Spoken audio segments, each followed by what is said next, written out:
En esta tierra hay muchas cosas que pueden amenazarnos a los seres humanos. De hecho, estamos a punto de morir un centenar de veces al día sin darnos cuenta, ya sea al enchufar un aparato mientras tenemos el pelo mojado o al subir una escalera empinada para tratar de dejar algo en la parte superior del armario. La ignorancia respecto a nuestra propia mortalidad, irónicamente, debe ser lo que nos mantiene vivos. Nosotros mismos podemos amenazarnos. Nosotros mismos podemos ser un riesgo para nuestro bienestar, muchas veces sin que podamos controlarlo. Y en este planeta estoy segura de que no debe haber un horror más grande que el de perder la propia cabeza. Pero no lo digo en un sentido metafórico o buscando ser tenebrosa. Yo lo viví una vez y fue la peor experiencia de mi vida. No era yo misma. Estaba loca y, de un modo u otro, me había convencido de que iba a morir. No podía dormir, no podía salir de mi casa sin tener ataques de pánico, así que poco a poco me convertí en una reclusa, al grado que, cuando estaba sola, me daba miedo hasta salir de mi propia habitación, por temor a que algo pudiera pasarme al otro lado de la puerta. Así trabaja la ansiedad cuando la dejamos crecer hasta límites insospechados, y se vuelve todavía más en contra de quien la padece cuando se le mezcla con otros factores, como la falta de sueño y el absoluto descuido de uno mismo. Recuerdo que mi cansancio mental llegó a tal extremo que empecé a ver cosas. A veces, las luces amarillas de las lámparas encendidas me parecían de un color distinto, como rosa o azul, y hubo un tiempo en el que me volví incapaz de leer. Así tuviera un texto perfecto frente a mí, mi cerebro se negaba a procesarlo con normalidad y me mostraba las letras de cabeza, haciéndome incapaz de darles alguna clase de sentido. Dormía de día y vivía de noche. Y, en los ratos en los que conseguía descansar un poco y despertar de golpe, simplemente no sabía dónde estaba, ni cómo me llamaba, ni cuánto tiempo había pasado. A veces, abría los ojos solo para descubrir que estaba hablando en sueños. Fue una de las peores épocas de mi vida, y, debido a que puedo clasificarla de esa manera, todo lo que me ocurrió en ese periodo también fue de lo peor, tanto por raro como por escalofriante. Ya mencioné que me daba miedo salir de mi recámara cuando no había nadie más en la casa. Me entraba tal temor que a veces ni siquiera podía ir al baño sin ponerme a temblar como una hoja, apretando los dientes y con una tensión en la espalda que hacía que el corazón empezara a latirme como loco. Sin embargo, poco a poco tuve que animarme a hacerlo porque, luego de que mi portátil se estropeara, solo podía usar la computadora de escritorio en la sala. Me encanta escribir. Si no escribo, me muero. Y, por aquel entonces, escribir era lo único que me mantenía pegada al mundo de los cuerdos. Pero no sé qué tanto, porque un día me pasó una cosa de lo más extraña. Iba bajando la escalera de la sala precisamente para ir a escribir en la computadora, puesta en un rincón, y, cuando miré en esa dirección, vi a una persona sentada en la silla delante del mueble. Me congelé, porque yo sabía que estaba sola en la casa. Recuerdo que vi el cabello oscuro, suelto y corto hasta los hombros, la ropa que estaba usando y su perfil. La cosa es que, en cuanto me le quedé viendo, la persona volteó en mi dirección y me miró de vuelta. Y no se trataba de nadie más que de mí. Ese era mi cabello, esos eran mis ojos, esa era mi boca. Incluso llevaba puesta mi ropa, pero no la misma que yo ese día, sino un conjunto para estar en casa que usaba de vez en cuando. Creo que me fui de espaldas y, en el segundo que me tomó parpadear, la yo de la silla desapareció, pero su presencia temporal bastó para darme un susto que, hasta el día de hoy, todavía no me puedo explicar. Lo más curioso de todo es que he escuchado a otras personas decir que también les ha pasado, incluso cuando estaban acompañados, y que la persona a su lado confirmó que había visto exactamente lo mismo que ellos. Por mi parte, prefiero pensar que fue un truco que me jugó mi cabeza aquella vez, aprovechándose de mi pésimo estado mental.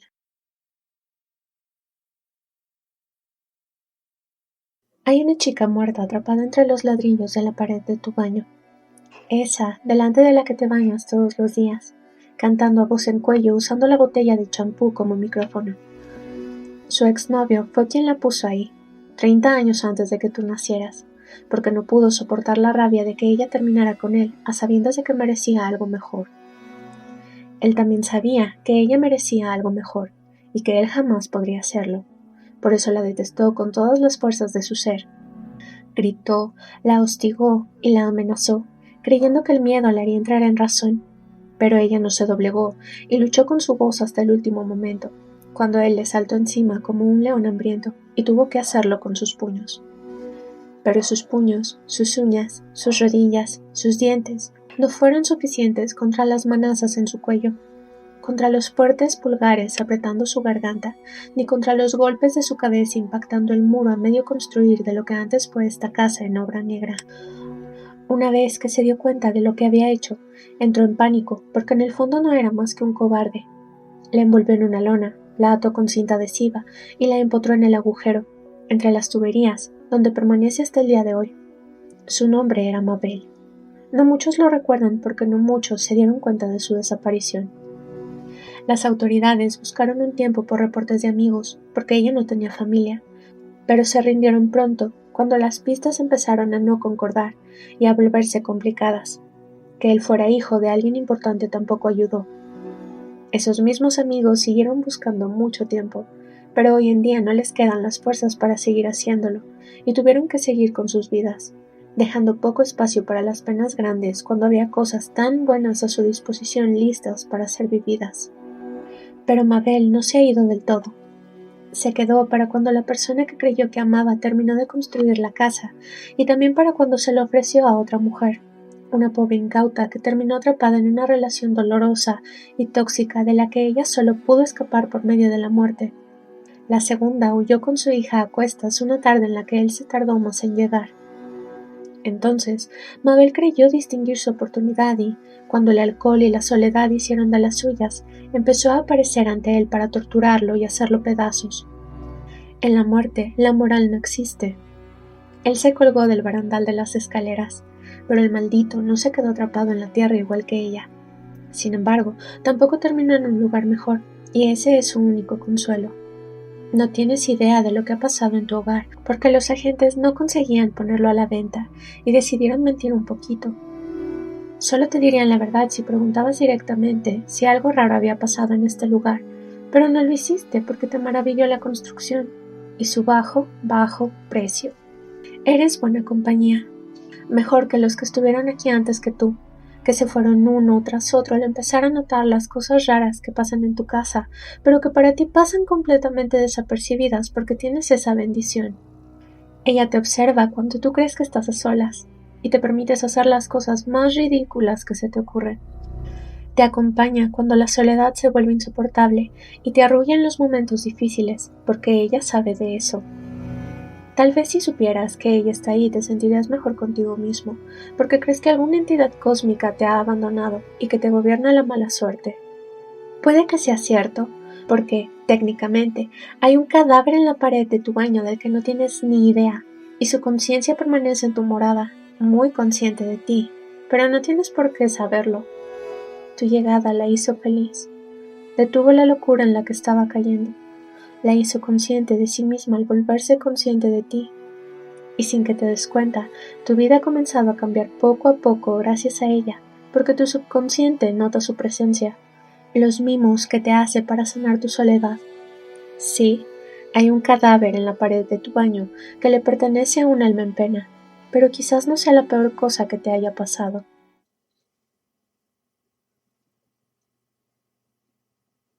Una de mis peores experiencias con animales la viví hace unos años, estando muy deprimida, cuando un pájaro se quedó atrapado en mi casa por accidente.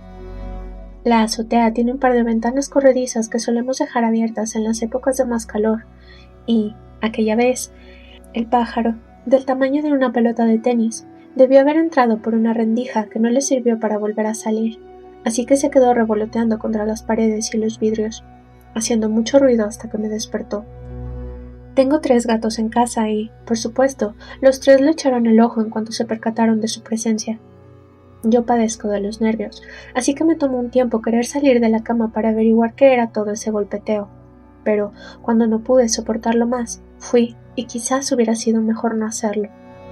Apenas salí de mi recámara, miré arriba y vi al pajarito volando de un lado a otro, rebotando en las paredes, buscando por dónde salir. Mi casa se mueve en zigzag hacia las plantas superiores, así que basta asomarse a uno de los barandales para poder ver hasta el techo de la azotea, y fue eso lo que me quedé un buen rato haciendo, tratando de pensar qué hacer. El pájaro no dejaba de moverse y estaba muy alto para poder alcanzarlo. Los gatos brincaban de un lado a otro, tratando de atraparlo cuando bajaba demasiado.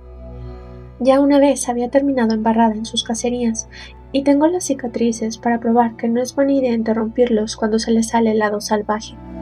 Terminé decidiendo que me limitaría a abrir los ventanales con la esperanza de que el pájaro consiguiera salir por alguno. La cosa es que no me di cuenta de que ya estaba herido. Tampoco pensé que fuera a espantarse con el ruido de las ventanas recorriéndose y que se fuera a desplomar al suelo. Mis gatos no tardaron nada en dar con él, y yo me quedé en blanco, viéndolos desde la escalera que lleva a la azotea.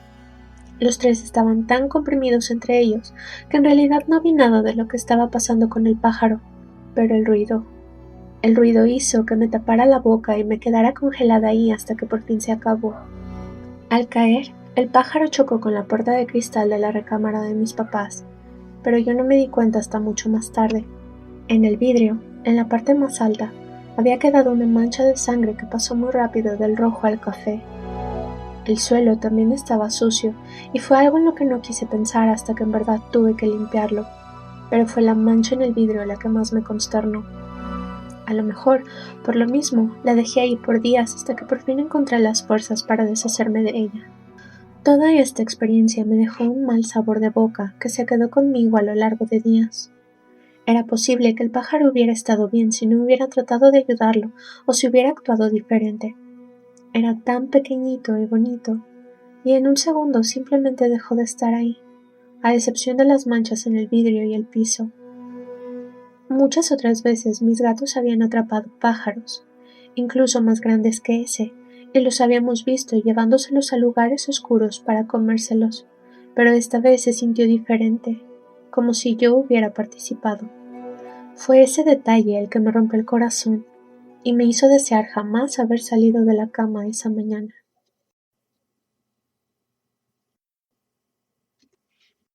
Mi abuela falleció el año pasado, y fue una de las peores experiencias de mi vida, no porque doliera, sino porque resultó muy confuso. Ni siquiera reaccioné, a decir verdad, y la única forma en la que conseguí llorar fue emborrachándome. Sin embargo, hoy en día, cuando menos lo espero la recuerdo o sueño con ella, y se me abre un agujero en el pecho que pesa y me confunde. Desde que nos mudamos la veía poco, usualmente solo en fechas especiales o en Navidad. Los años antes de que el mundo se fuera al demonio, la visité más seguido, sobre todo los fines de semana, aprovechando que tenía que trabajar cerca de su casa, pero no fue suficiente. Sin ella, sin poder volver a verla, nunca volverá a ser suficiente. Sin embargo, recuerdo una de las últimas veces que la vi con un afecto particular. Fue para una Navidad, en un invierno en el que, en verdad, hizo frío, porque fui a llevarle un pastel que le preparé por las fechas y me quedé a comer con ella. Por algún motivo, empezamos a hablar de fantasmas, lo que, creo, es bastante normal en esta loca ciudad de las ranas, como ya les he dicho. El tema nos llevó a mencionar a mi tía, que murió hace mucho, antes de que yo naciera. Fue la primera muerte brutal en la familia, esa que dejó una marca imborrable en todos, incluso en los que no la conocimos. Mientras platicábamos, recuerdo a mi abuelita sentada en el sillón frente a mí, pequeñita como la dejó la edad, muy delgada y con el pelo blanco manchado de negro en algunas partes. Lo que siempre recordaré de ella son las gafas oscuras que solía ponerse en todas partes, hubiera techo o no, porque siempre le molestó la luz. Curioso detalle que compartimos. Me dijo que, poco después de la muerte de mi tía, entró a una habitación de esa misma casa de la que ya les he hablado tantas veces, y la descubrió sentada en una cama, llorando. Acababan de enterrarla hace semanas y, aún así, la descubrió en su viejo cuarto, llorando. Me dijo que se le partió el corazón. En esa casa siempre se sintió su presencia, de algún modo. Cayó enferma en el patio, donde mi madre la vio desmayarse. Llamaron a gritos a mi tío, su gemelo, para que la cargara y la llevara a su cuarto, donde su salud empeoró. La verdad es que no escuché la historia completa hasta este mismo año y es algo que prefiero guardarme porque, como ya he dicho, fue algo que marcó a la familia en pleno, la hubiéramos conocido o no. Y mi abuelita la descubrí ahí ese día, sentada en su cama, preguntándose por qué había tenido que pasarle eso precisamente a ella. Pero todos concuerdan en que fue por pasarse de buena y por ser demasiado terca, por nunca preocuparse demasiado por ella. En esa casa habitan fantasmas y todos lo sabemos. Lo supimos cuando vivíamos ahí y seguimos sabiéndolo cuando nos fuimos, pero yo nunca la vi a ella. Desde que mi abuelita murió, no he dejado de soñar con esa casa, con los cuartos, con el patio, con las luces que nunca funcionaban, con lo que se pudo hacer y no se hizo, con lo que ya nunca podría hacer porque alguien se ha ido. Yo, a diferencia de los fantasmas abatidos, puedo llorar sin esconderme en las recámaras, pero aún así lo hago porque no me queda de otra. Y, cuando sueño, las sensaciones que vienen con eso me pegan muy fuerte. A veces la veo perdida y cansada, asustada, como he contado en muchos pasajes de estas historias. Esa casa siempre estuvo marcada y ahora lo está más que nunca. Hay ocasiones en que, cuando no quiero pensar, pero de todas formas lo hago, me pregunto si ella estará también ahí, llorando y preguntándose por qué las cosas tuvieron que darse así, o si estarán tranquilas, porque ya están juntas. El día que cumplí 25 años, estuve con una gripe terrible que me tuvo en cama todo el día, sudando, con fiebre y muchos escalofríos. Llevo años sin enfermarme de gripe más que de vez en cuando, y ese, en particular, fue un caso malo que me hizo pasarla de lo más mal. Mi hermana, de regalo, me trajo un baguette de la cafetería de su preparatoria, y apenas pude disfrutarlo porque tenía la nariz tan tapada que no podía saborear nada. A pesar de que estaba haciendo calor, tuve que pasar todo el día metida bajo las mantas y con una chaqueta gruesa porque no dejaba de estremecerme. Detesto tomar medicamento, pero ese día tuve que hacerlo porque mi cuerpo simplemente no estaba cooperando. Empezó a darme sueño y creo que llevaba unos 10 minutos yendo y viniendo de la conciencia cuando empezaron a escucharse los gritos. El primero fue un grito como de película, ya saben, de esos horrorizados que la gente suelta cuando se muere de miedo. Ahora que lo pienso, no sé si fue un A o un no, pero cualquiera de los dos se habría aplicado. Me sobresalté y creí que estaba soñando, pero los gritos continuaron, uno detrás del otro, a lo lejos, en el callejón a varios metros de mi casa. Por una vez, creo que los perros no ladraron, así que pude escucharlo todo sin aguzar el oído. Recuerdo que me paré y me acerqué al balcón para tratar de ver algo, pero no pude distinguir nada. Entonces vinieron las palabras. Entre los gritos de horror, alguien lloraba por su madre, llamándola a voz en cuello y, habiendo espabilado por completo, fue que comprendí que era una situación real. Algo malo estaba pasando con uno de mis vecinos, pero, desde mi casa, no tenía forma de saber qué era. Salí y, en el pasillo, me encontré con mis hermanas, que también lo habían oído. Todas nos quedamos mucho rato viéndonos a la cara como tontas, sin saber qué hacer.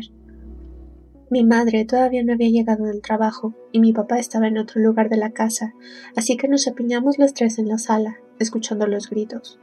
Gritos, gritos y gritos. Mi papá también los escuchó y salió a ver qué pasaba. Otro de mis vecinos también salió de su casa y lo vimos correr callejón abajo desde la ventana de la sala. Mi mamá llegó por fin, muy pálida, y nos dijo que algo había pasado en la casa de abajo. Alguien había muerto, pero no sabía quién, y los gritos seguían y seguían y seguían. Mi papá volvió igual de pálido, sudando mucho. Le preguntamos que si sabía qué había pasado y nos dijo lo mismo, pero no quiso vernos a los ojos. Pasado un buen rato, todo se quedó callado de nuevo. En la noche, supimos que uno de mis vecinos había tenido una mala experiencia y, sin saber cómo afrontarla, había decidido acabar con todo. Su hermana lo había encontrado, así que el grito horrorizado que escuchó al principio fue el de su primera impresión al abrir la puerta y encontrarlo ahí. No lo conocía, pero fue un golpe duro para todo el vecindario, sobre todo por la fecha. Un mes antes habíamos estado escuchando villancicos navideños para, un mes después, oír las canciones de un velorio. Fue algo bastante extraño. La muerte siempre va a ser extraña e inexplicable. Una cosa que duele más para los que se quedan que para los que se van.